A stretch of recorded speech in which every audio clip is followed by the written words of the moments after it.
America's public enemy number one in the United States is drug abuse.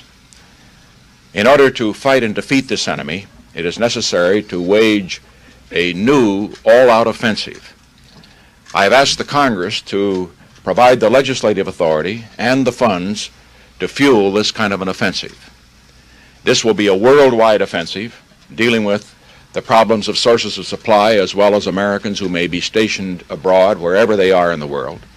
It will be government-wide, pulling together the 9 different fragmented areas within the government in which this problem is now being handled.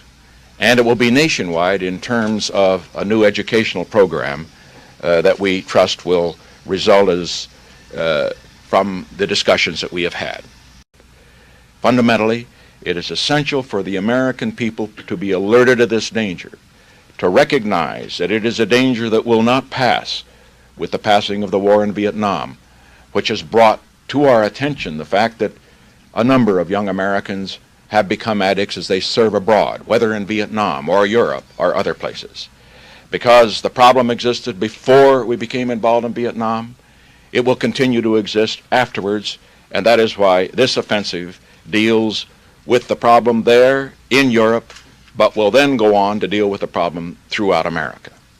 One final word with regard to presidential responsibility in this respect. I very much hesitate always to bring some new responsibility into the White House because there are so many here, and I believe in delegating those responsibilities to the departments. But I consider this problem so urgent.